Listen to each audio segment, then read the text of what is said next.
if you're in a niche that is not very competitive and you're kind of the only game in town, can you dominate with a Wix website? Yeah, because there's not really anybody competing against you. If somebody comes in with that Ferrari WordPress website that's just fast and is everything else, they're going to kick your butt.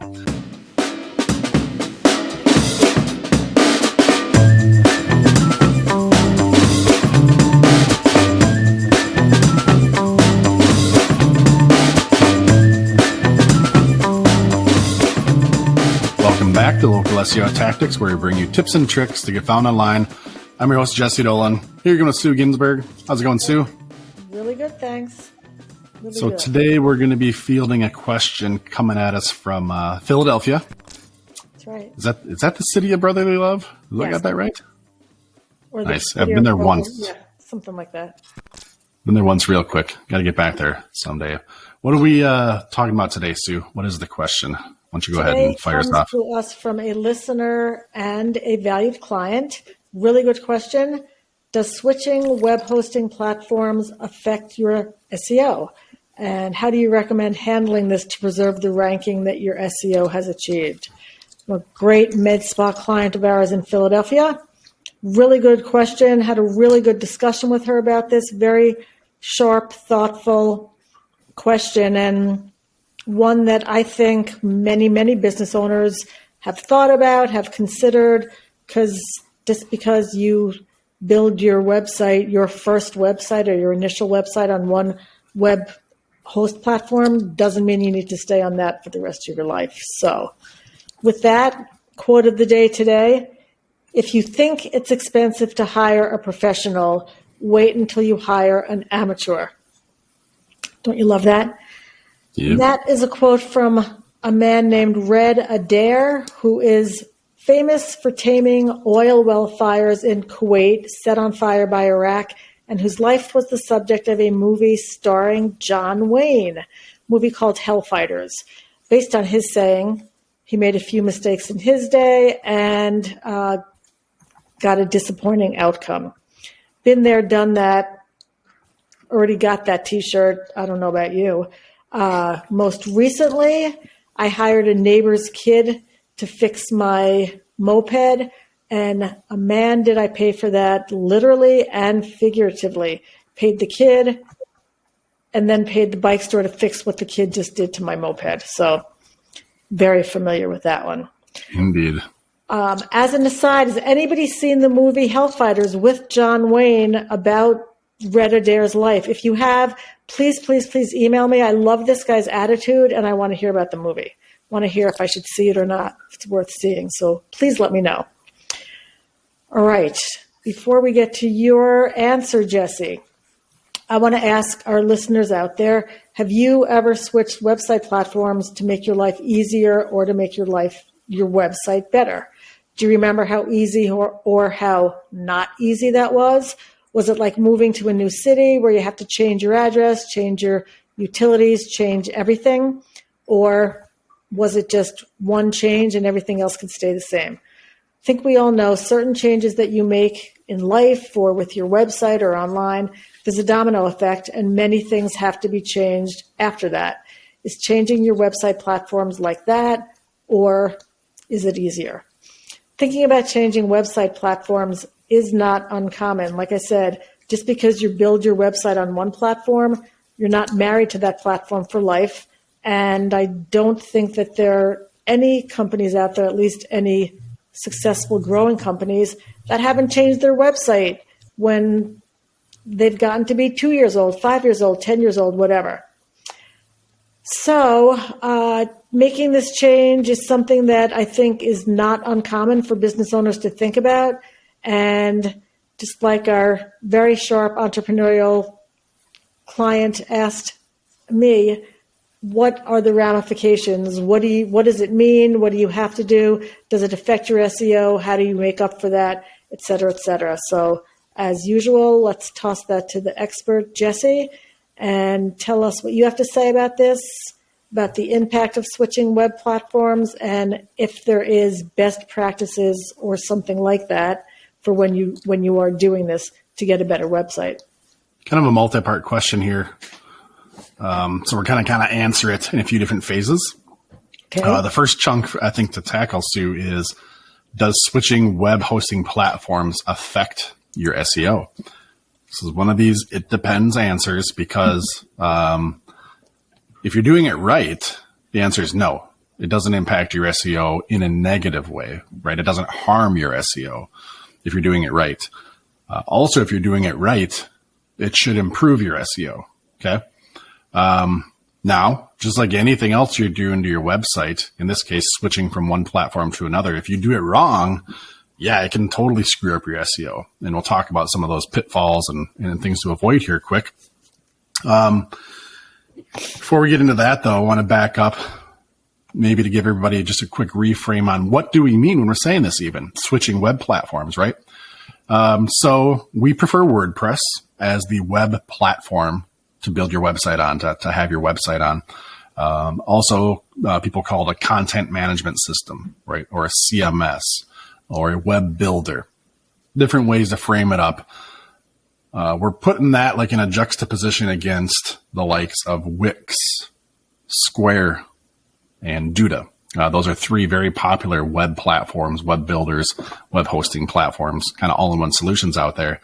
And that's really what this question is all about is, you know, if I am on Wix, for example, and I switch over to WordPress, does that affect my SEO? It's kind of a different way to frame this up, you know, using Wix as the example. But again, if it's not Wix, if it's Duda, if it's Squarespace, whatever, going off of one of these platforms into something else, does it affect your SEO?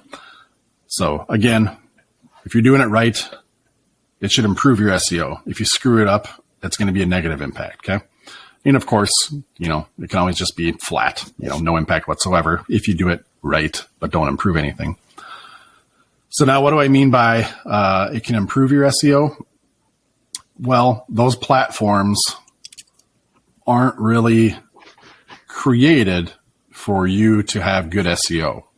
It doesn't mean you can't optimize these platforms and these pages in your website on Wix. But what it means is, or what I mean by that is that Wix is there to make it easy for you to set up a website and get online for a presence. Its first mission is to be easy for you to have a website as a business owner, right? And just like anything else, there's pros and cons. If the easy button is that you get a website, well, guess what? SEO is always hard. It's always technical, right? That's why it's optimization. You know, it's not search engine, you know, easy button or whatever, right? For a different stupid way to say it. Just the term optimization means you're going to have to put in some work, right? And do the granular details and things like that. And these platforms just really aren't set up like that. What they are set up for is for a person without a ton of knowledge. I mean that in a good way, right? They allow you, without having a ton of knowledge, to make a great website, to have a good showcase and a good image and brand impression for your business. The trade-off on that is they don't have a lot of the granular things that we need as SEO pros to really tweak, modify, and optimize web pages to rank in Google, especially if we're faced with a pretty tough competitor. Again, our platform of choice is WordPress because there are a ton of options on how to optimize pages and content within WordPress. There's a bunch of developers working on plugins, working on themes, working on SEO tricks, tips, right? Just like us. So the knowledge base out there for how to optimize a website on a platform like WordPress is gigantic compared to what's out there for Wix, Squarespace, Duda, things like that. Additionally, these platforms, these all-in-one platforms like Wix, Square, and Duda, are truly all-in-one platforms. Usually you're hosting your website on Wix, you're building your website on Wix, and you're building your website with Wix's builder. It's kind of a closed universe, right? A closed environment. You are working within their options, their configurations, their settings, their abilities, and it's not completely open and modifiable like it would be again on something like WordPress. Because with WordPress, again, there's risk reward here. With something like WordPress, can it be more complicated? Yes. Can it be more sophisticated and powerful? Well, yes, as well. And also then, because it's really all on you at that point, if you break it, you have to fix it too, right? Well, Wix doesn't want to have those challenges of breakage and things going wrong. So again, they kind of limit the options, limit what you can do so you never screw it up. You can change how things look. You can change the content and the pages and things like that. But again, the granular things within SEO that you need to really optimize and dominate just aren't there. So that's just a quick frame up, right? Of why are we picking on Wix and Square and Duda, right? Or if a client is on those platforms, why do we always tell them as an agency on the front side, like, hey, we can do some things here, but just so you know, we're going to be a little limited. We're not going to be able to use all the tools in our toolkit like we could if you're on WordPress. And I believe this conversation, Sue, I should say the question here came out of that kind of a conversation where they're like, well, why would I do this? Is it going to impact my SEO? And again, our reason for this and the answer we really want to focus on is yes, it can change your SEO. It can affect your SEO in a positive way. You should have better results in your SEO jumping over to WordPress instead of, again, Wix or one of these builders. Hey everyone, just a quick message about our free SEO audit tool on localseotactics.com, and we'll get right back to the show.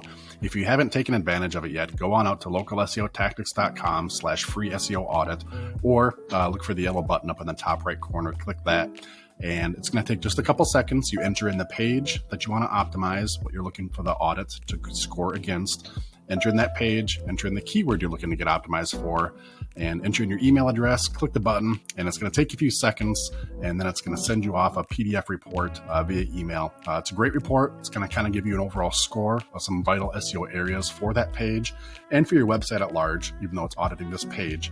That's going to tell you some of the good things that are happening, some of the bad things that are happening too, and give you basically a checklist of some things that you need to shore up and what you can do to improve your SEO for that page, for that keyword that you're auditing. Now you can use this as many times as you want. You can do multiple keywords, multiple pages, multiple keywords on the same page. You can even use this to check against your competitors, right? If you want to do a little reverse engineering, see how they're scoring for a certain keyword, what they may be doing good that you're not, and some things to improve there. So lots of different ways to use it, completely free. Again, go on to localseotactics.com/free SEO audit, or look for the yellow button in the top right corner of the website. Now, that being said, WordPress on its own doesn't just mean you're going to have great SEO results. Again, what this is this gives you an advanced web platform now that you can build and optimize your website on, whereas a closed environment, one like a Wix, Square, and Duda and things like that, they do have some SEO ability, but you're limited to whatever it is they provide and that they put in front of you. Now, the other side here, how can this affect your SEO, but in a negative way, right? Now, this is, if you're switching from these builders over to something like WordPress, you're also switching hosts. You're effectively creating a brand new website, okay? And there's always the danger in doing that to screw it up. Doesn't matter if you're coming from Wix to WordPress or if you're building a brand new WordPress website and replacing your old one, right? Again, as we talk about these hosted platforms, it's your web host, it's your web theme, your web builder, everything all wrapped into one. So when you migrate away from it, you are changing everything. And some pitfalls to watch out for are going to be, if you had, let's just say 50 pages on your Wix built website, if you wanted all of those pages to be indexed by Google and to be ranked and to be found, you need to make sure all 50 of those pages are replicated on your new site. Depending on the builder that you're in and depending on your WordPress setup and everything else, you may or may not be able to just export all those pages and then kind of work them into your new WordPress theme. Some of this you may have to manually recreate. So you just want to have some checklists when you do this. You want to replicate all of your pages. You want the URLs to be exactly like they were before, so there's no broken links out there. If you had 50 pages on your Wix website and Google had all 50 pages in the index, if you convert those over, but you make some errors, you got 50 pages on your new WordPress website now, but you changed the actual address and the URL on, let's say, 10 of those pages, Well, Google will recognize you have 50 pages on your new site, but it will also have 10 broken links out there from your old website. Because again, I'm talking here, the example is you had 10 pages that you had different URLs. That's going to show as 10 broken links, 10 non-existent pages from your old website. In the context of SEO, that's not a good thing, right? Not only do you have the potential for users that maybe had those links or trying to navigate to those pages, hit to a dead end or a 404 message on your website, which usually they're going to either bounce out or go somewhere else because it looks like that's wrong or an error. Likewise, Google sees that as like, okay, they have pages that aren't existing. This is a messy website, right? And you just don't want to be sending those kinds of signals without getting too technical. You don't want to send those kinds of signals to Google. If you have pages that Google expects to exist, you want to make sure those exist. If for some reason you want those pages to no longer exist, or you do want to change those URLs, you have to put redirects in place.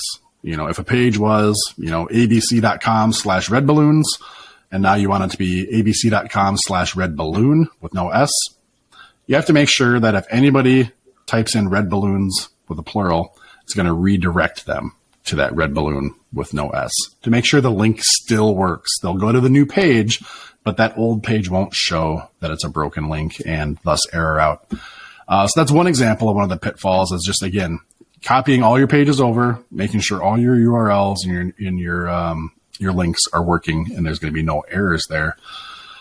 Additionally, page speed and page security are two big factors within Google that Google has said are definite ranking factors, and you want to pay attention to those. Typically, you're going to be able to get some good, fast performance within WordPress, but to your point about hiring an amateur versus hiring a professional, one of the pitfalls with WordPress is that it's so easy to add features and plugins to your website that you can do too much of that, right? And plugins within WordPress, just if anybody doesn't know, it's kind of like on your iPhone or your Android, you can install apps to provide additional functionality to your phone, right? You can do that in WordPress too. There's plugins instead of apps. They're called plugins that you can install onto your website to have some new feature, some new function that didn't exist there.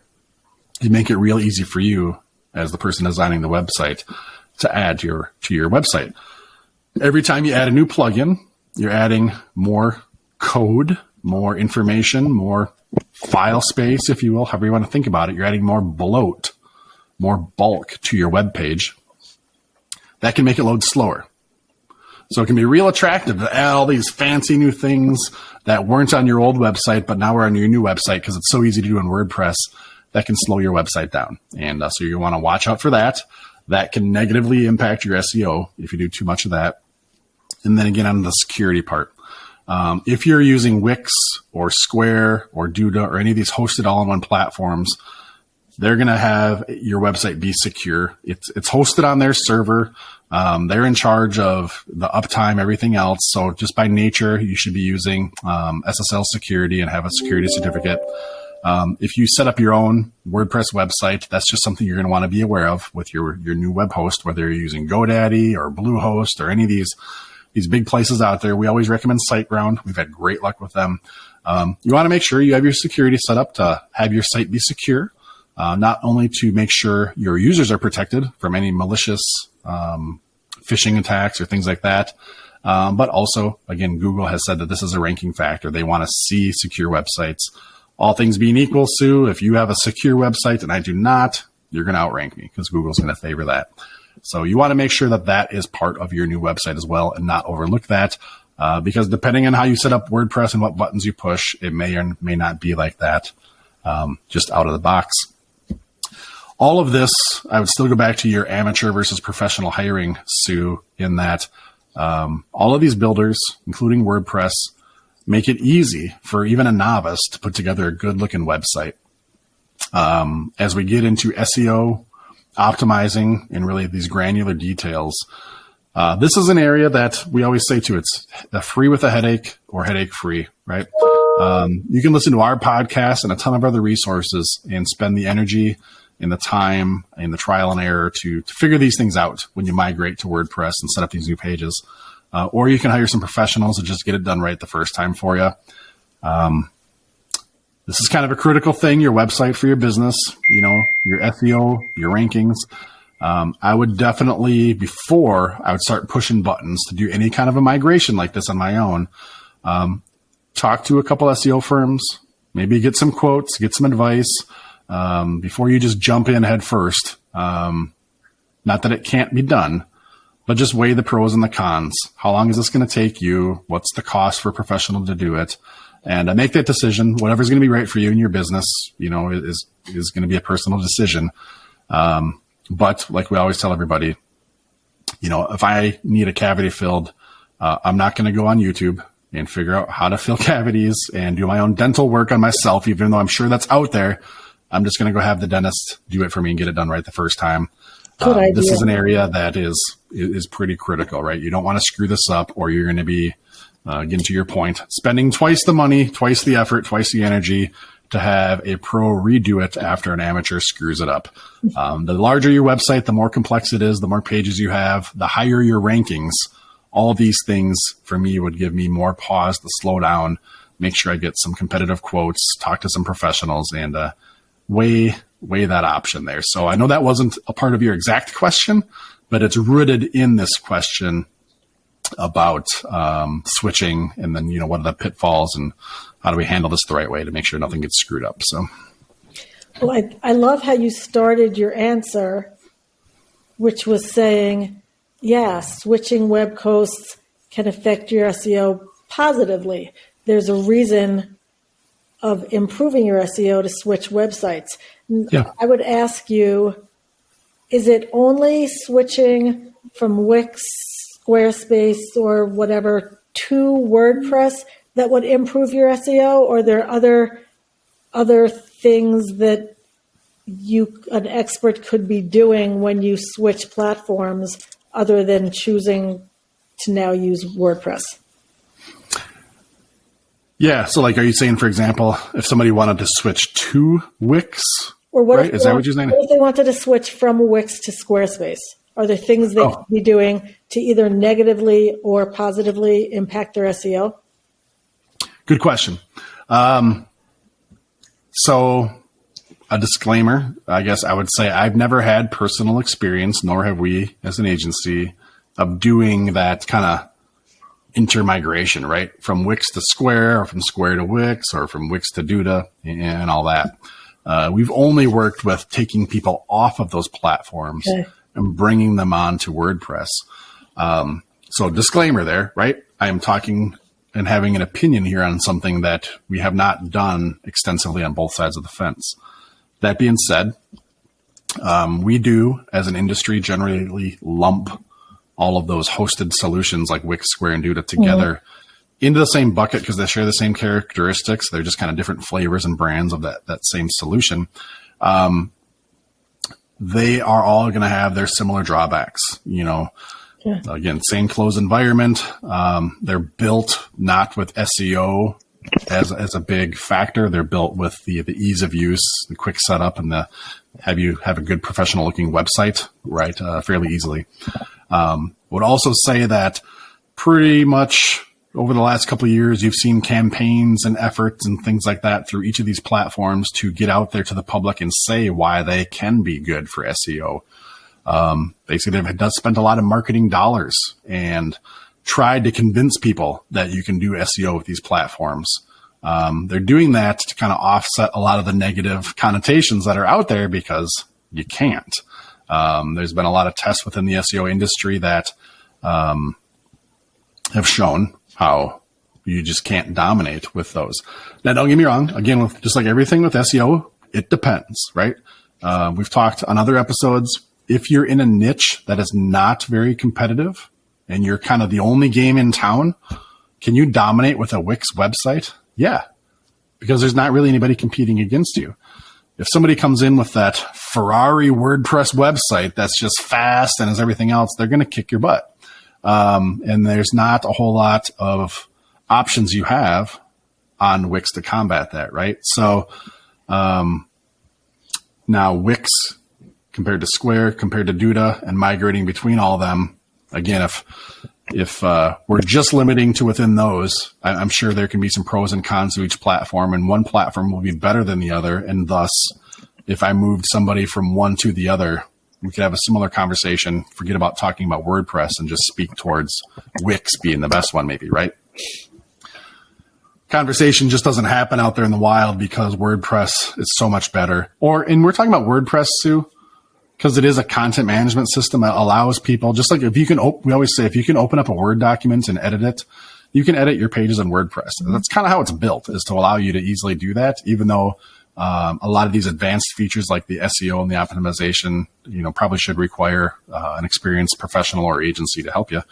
But the ongoing management of your content is fairly easy. There are other options like just building your site from scratch, just with HTML or PHP and kind of hand coding it. But that's kind of a completely different solution here and much more advanced. Another reason we always prefer WordPress is because it's so popular. Again, the amount of people out there that can help you and support you.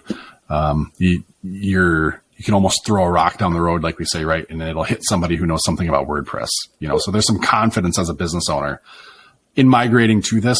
It's the most popular platform out there.